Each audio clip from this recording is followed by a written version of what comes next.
Hi, my name is Fallon, and I found a super cool topic to talk about. It's leadership. Might not be super cool to you, but that's something I can talk about.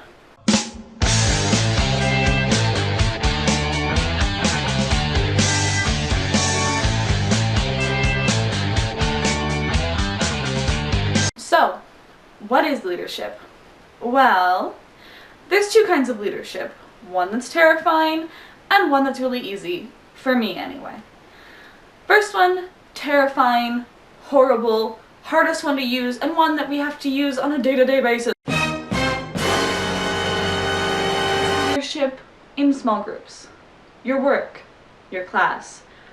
I have no idea how to properly use leadership in that situation. When you're in a group of 3 people, and you have to take charge and, tell people what to do and stuff like that, really, really, really hard. Not a fan. For me, developing that type of leadership is something I really need to work on, and I don't have the faintest idea of how, other than kind of take charge and be the bossy person that everyone wishes that you weren't. But let's say leadership for, a large group of people. Maybe not your workplace, but let's say a community theater, for example. That's something that I use leadership in.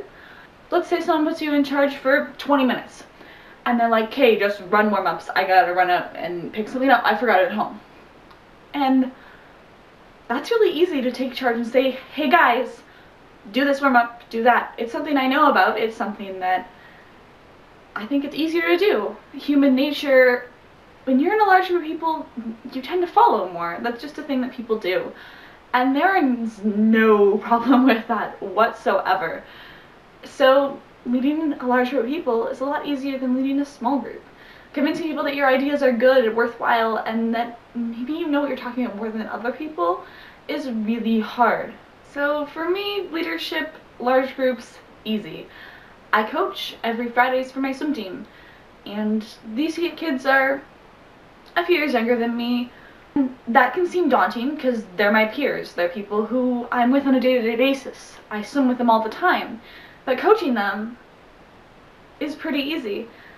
If you do the practices yourself, and they know that if you were in the water you'd be doing it the same as them, you have their respect. For leadership, having respect is the biggest part of leadership and being a good leader. If you don't have someone's respect, they're not going to trust you to make good decisions, and they're going to question it. So I use leadership in the way that I gain people's respect, and I respect them back, and they see that I'm a leader and I know what I'm talking about. One of the other things that I use leadership for is theater. In community theater, I am really involved in school shows, in bands and stuff like that. Huge theater geek, and I know about theater. I don't know as much as someone who's in college, say, but I do feel that I know a lot. I watched a lot of shows, I've watched a lot of people who've made movies, and they've talked about their movies.